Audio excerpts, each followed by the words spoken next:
iniciamos. Buenas tardes a todos las personas que nos ven de Guatemala, México, los diferentes países de Latinoamérica.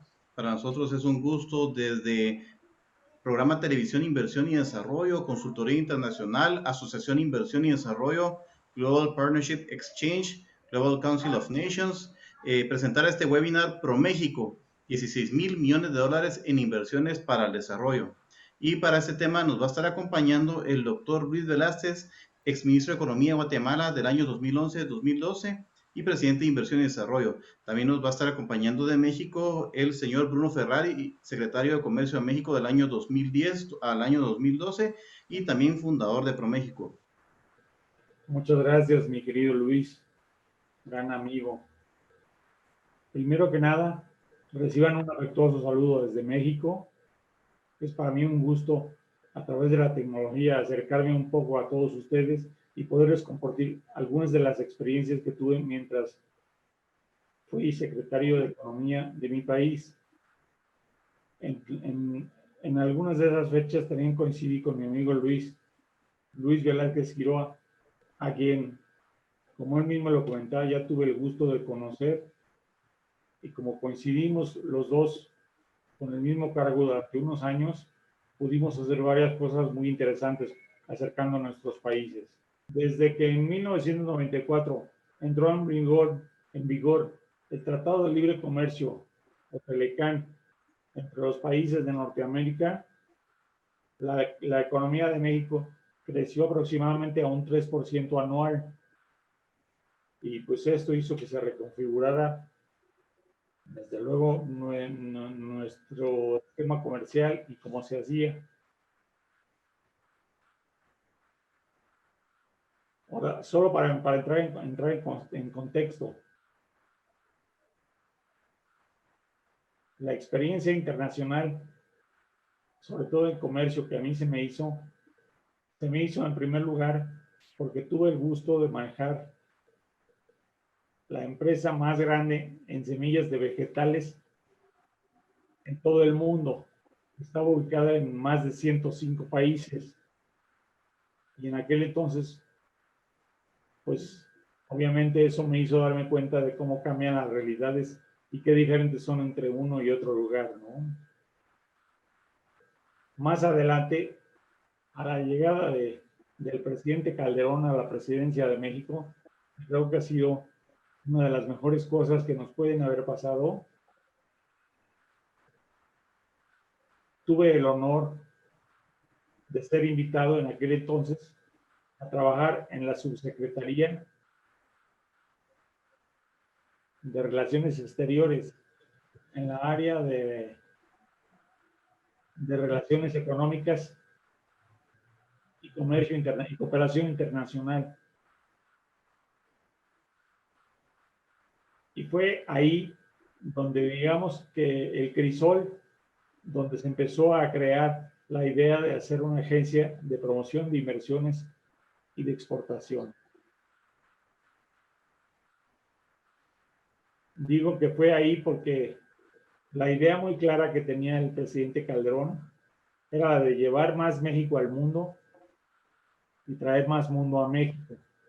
Y evidentemente eso nos llevó a pensar en una agencia específicamente dedicada a esta promoción. Hasta ese entonces no había más que bancos de desarrollo o banca de desarrollo en México que podía dar préstamos para las exportaciones y colaborar en funciones de ese tipo, de apoyo financiero a algunas de estas empresas. Pero no había asesoría tal y como la hicimos después en ProMéxico. Así pues, en el año del 2008 nace ProMéxico con esta vocación.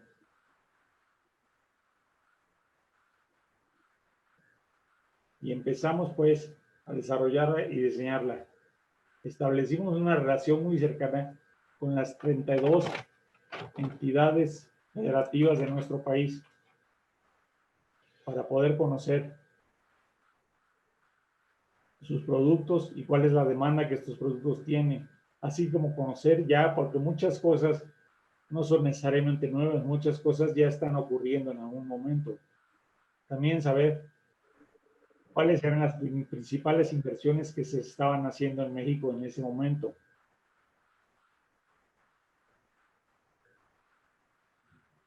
Así pues, también se estableció la idea de crear una unidad específica dentro de lo que era ProMéxico, que le llamamos la unidad de inteligencia de negocios, para analizar de dónde podían llegar esas inversiones o quiénes eran los principales inversores alrededor del planeta y dónde podían demandarse algunos productos de nuestro país.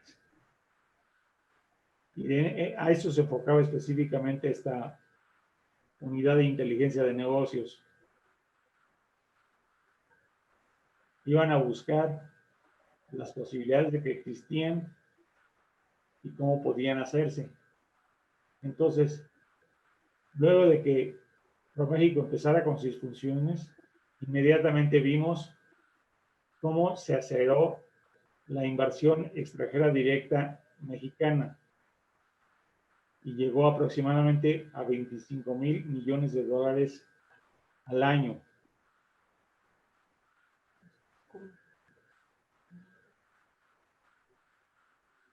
Entonces, digamos que cómo le anunciamos en ese momento. Una empresa llegaba, nos iba a buscar porque tenía interés de exportar sus productos.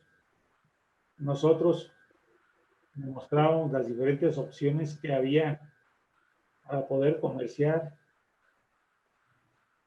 si había o no competidores en un específico producto, y ellos nos hacían llegar también información sobre los competidores, sobre la cantidad de producción que había en México y sobre cuáles marcas mexicanas ya estaban posicionadas en algunos lugares del planeta.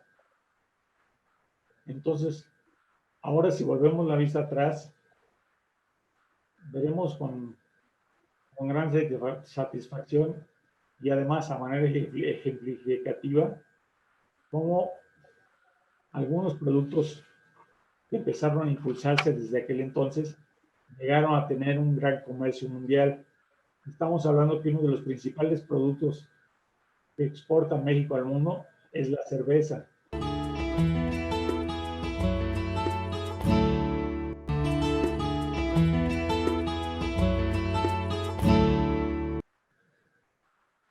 También, en lo que se refiere a los implementos médicos, México ahora, cuando ustedes van a Estados Unidos, la mayoría de los implementos médicos que son utilizados en aquel país tienen origen mexicano. En el caso de BMW estaba buscando cómo hacer crecer sus mercados, ¿no? Y nosotros hicimos contacto con el director general de la BMW, quien tuvo a bien invitarnos a una junta de consejo allá en Baviera. Tuvimos mucho gusto, hicimos una presentación, les ofrecimos lo que en ese momento se tenía, posibilidades de inversión, cómo se podía ayudar a la inversión desde el punto de vista de México. ¿Cómo quiere decir? Elementos económicos que pudieran darse en un momento determinado para que ellos trasladaran su planta hacia allá. Incentivos fiscales, por ejemplo, terrenos y desde luego un mercado muy atractivo para que después no necesariamente empezamos a encontrar mercenarios que quieren llegar a México porque México está entregando incentivos muy grandes. ProMéxico estableció unas puntuaciones específicas para ver quién tenía derecho o no a ciertos incentivos. Es decir, ¿y qué ofrecían ellos a cambio? Por ejemplo, ¿de qué tamaño iba a ser su inversión? ¿Cuál es el número de empleos que ellos generarían en México? Y ahora sí que conforme se iba haciendo la inversión, conforme se iban creando los empleos, se les iba dando la ayuda a la que se habían comprometido, a la que nos habíamos comprometido en ese momento, o se habían comprometido específicamente los estados a donde iban a llegar a poner su planta. En el caso de la industria aeroespacial que les había comentado, pues era muy interesante porque había una gran competencia entre Europa y los Estados Unidos. La empresa Boeing, la empresa que se aeronáutica de Europa, que se encuentra ubicada en Toulouse y en la cual hay participación financiera alemana y también española. Hicimos el acercamiento, fuimos allá a presentarnos, les hicimos conocer cuál puntaje se requería para poder conseguir incentivos en México a nivel federal y a nivel estatal. Y obviamente esto despertaba un interés de su parte. Afortunadamente, en el caso del estado de Querétaro, se ofrecieron incentivos a nivel estatal y local interesantes y se desarrolló un gran clúster, como se dice en inglés, de la industria aeroespacial. Se llegó incluso a poner una universidad técnica que ofrecía la ingeniería en aeronáutica, y se creó un parque industrial que estuviera conectado perfectamente tanto por carretera como por tren a todos lugares en México. Y pues esto hizo innegable la inversión de Francia y de los otros países europeos para venir a poner en México sus diferentes industrias aeroespaciales y de helicópteros. Al mismo tiempo, como ya tenemos esta plataforma, se empezó a desarrollar en el norte de la República, en Baja California y en Sonora, lugares especializados para trenes de aterrizaje, para las turbinas y otro tipo de implementos. Y así empezó a crecer el área aeroespacial en todo nuestro país. De la unidad de inteligencia de negocios, empezaron a crear lo que le llamamos después mapas de ruta, porque como ustedes saben, para la elaboración de un producto hay diferentes cadenas, ¿no? Y es importante establecer cuáles son esas cadenas y uno debe conectarse hacia arriba y hacia abajo para poder crear una opción específica de interés tanto hacia arriba como hacia abajo. La industria automotriz, son muchísimos los países que intervienen, pero México, desde el punto de vista de manufacturas, ya les da un gran beneficio por su situación geográfica y porque además estábamos buscando cómo aprovechar la gran cantidad de tratados comerciales que tenemos con muchísimos países. En ese momento eran 14 países con los que teníamos acuerdos comerciales y podían ser potenciales clientes.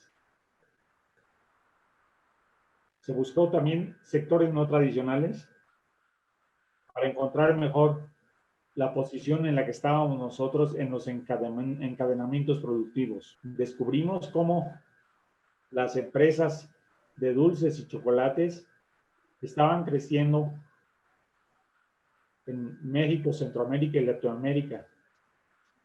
Y entonces, en las juntas periódicas periódicas que teníamos con la CONAGO o el Consejo Nacional de las diferentes gubernaturas, les hicimos saber de esta posibilidad e impulsar así también productos para la exportación. Hay, al igual que en Guatemala, hay mucha dulcería mexicana, ¿no? Esto nos ayudaría también al obtener tamaño. Seguramente íbamos a obtener calidad y eso nos iba a hacer mucho más competitivos. Lo que les digo, desde luego, no es algo nuevo, es algo que existe ya desde los tiempos de Adam Smith. En La riqueza de las naciones ya se habla de cómo cuando se establecen este tipo de relaciones se va creciendo, haciéndose de mayor tamaño y consiguiendo una mejor calidad. Como seguíamos entonces trabajando en la Subsecretaría en Relaciones Exteriores, en nuestras conversaciones con el señor presidente, buscamos algo que yo creo que es muy importante. Y digamos que allá estuviera alguien pensando cómo poder hacer algo de este tipo en Guatemala.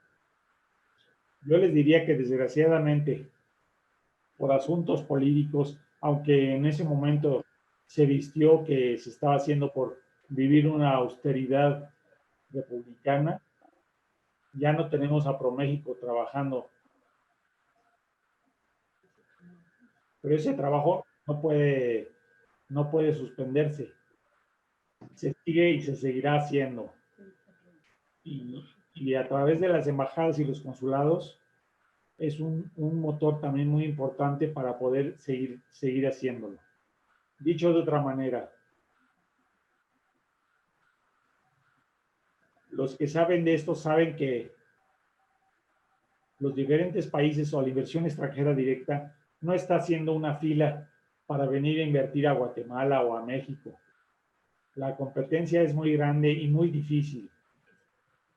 Hay que salir a buscar, hay que ir a procurar, a venderse y a procurar que se haga tanto esa inversión en nuestro país como conseguir sitios para hacer crecer nuestras exportaciones.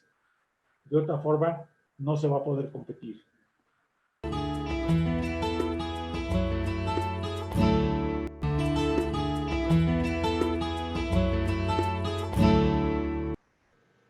Ok.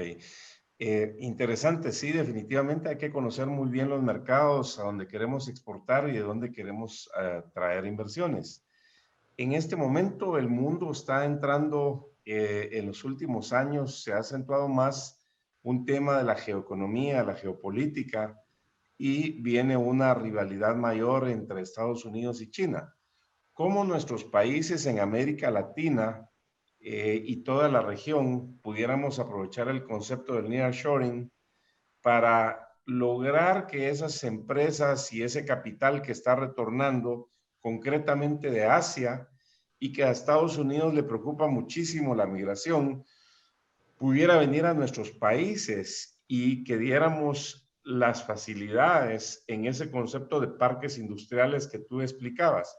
¿Qué deberíamos de hacer para hacernos atractivos, para ir a tocar esas puertas como las que tú fuiste a tocar en su momento a Alemania para traerte la BMW a México, y cuando fueron a Toulouse también para traer empresas de aviación? ¿Qué es lo que tenemos que hacer en América Latina para traer esas grandes inversiones? Como tú recordarás, mi querido Luis, una de las razones por las que yo te fui a buscar fue precisamente por la producción agrícola, aunque esto era específicamente para el fondo. Estoy hablando de lo que son las berries o las fresillas, como se les conoce en varios países de Sudamérica, por poner un ejemplo, ¿no? En Estados Unidos, la demanda de fresa es impresionante. Inclusive les podría yo decir que no se dan abasto con lo que son las fresas y las berries, ¿no? Entonces, aquí se puede hacer un encadenamiento y crear una masa crítica importante, sembrar, poner, como cuando decía yo lo de los parques industriales, por ejemplo, sería muy interesante pensar cómo los gobiernos estatales estarían dispuestos a poner extensiones de tierra importantes para realizar ese tipo de cultivos y especializarse mucho en ellos para luego buscar, como te comentaba, lo de la marina mercante, la posibilidad de hacer llegar esos productos a diferentes países con la calidad y con el empaque que en Estados Unidos se requiere, ¿no? Y eso ya por sí mismo te va haciendo una coladera importante. Pero no es imposible. Les voy a dejar otra idea sobre la mesa, que también se me estuvo ocurriendo en estos días previos a platicar con ustedes. Yo creo que después de lo que hemos estado viviendo, una gran oportunidad puede ser la industria farmacéutica.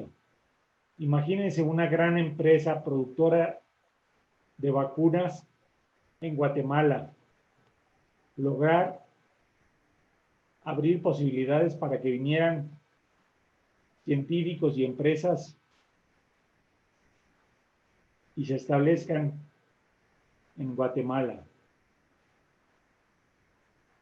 Y nada de esto es difícil, ¿eh?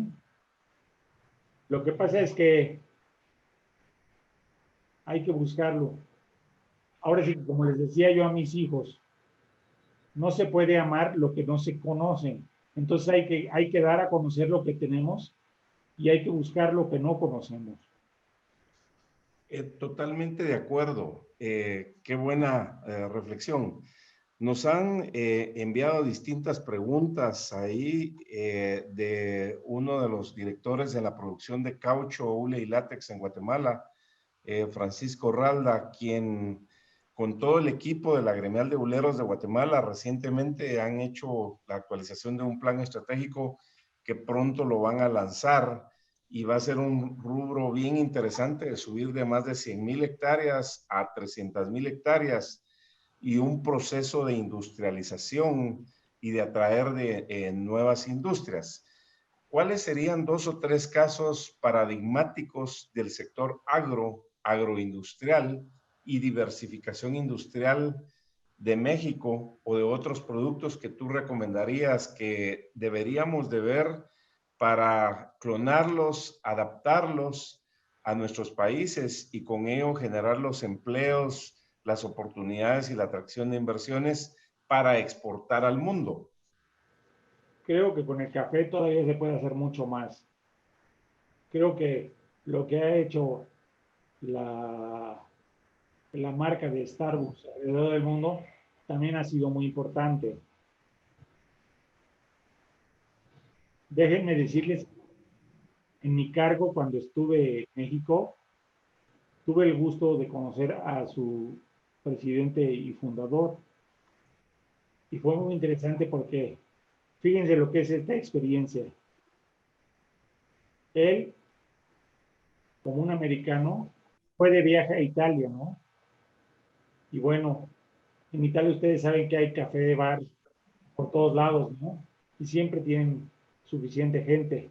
Entonces él salió en la ciudad de Milán y fue a uno de estos cafés. Dijo, qué cosa tan maravillosa, cómo la gente puede salir, tomarse una pausa en sus trabajos y tomarse un café de calidad en estos lugares. ¿Cómo puede ser que en mi país no exista esto? Regresó a los Estados Unidos y se creó el Mount tan grande que nosotros conocemos ahora con el nombre de Starbucks. Entonces, hay que pensar qué es lo que podemos hacer. Hay que buscar ahí, ya que yo conozco en ese sentido también la producción de café en Guatemala. Sí, seguramente se puede. Se rivaliza mucho con la de Chiapas. Creo que es muy posible que se haga algo muy interesante en ese segmento. Se podría, por ejemplo, investigar aún más, ahora que se está hablando tanto de lo que es más natural, o de lo que es ecológico, o de lo que no lleva ni pesticidas, ni herbicidas, ni nada de esto. A lo mejor, sin llegar al extremo de dejar que se produzcan otra vez las plagas, buscar una producción más biológica, digamos más pura del café, para ponerlo más en el mercado. Las costas de Guatemala también nos ofrecen beneficios interesantes. La producción de miel puede ser otra muy interesante. México ha crecido inmensamente en la producción de miel. Y ahora se buscan, en la miel, su mercado ha crecido tanto que ahora se busca miel de azahar, miel de diferentes tipos de mieles que bien podrían hacerse también allá. Bueno, pues muchas gracias, apreciado amigo doctor Bruno Ferrari. Te agradecemos por haber estado esta tarde con nosotros en Inversión y Desarrollo, en Global Exchange Partnership, en Global Council of Nations, en Consultoría Internacional. Te mandamos un abrazo hasta México y primeramente Dios pronto tengamos la oportunidad de tenerte acá en Guatemala y que podamos entrar en más detalle con todo lo que ha sido ProMéxico, que definitivamente ha dado resultados muy buenos. Lleno de vida, me siento orgulloso de ti cuando pienso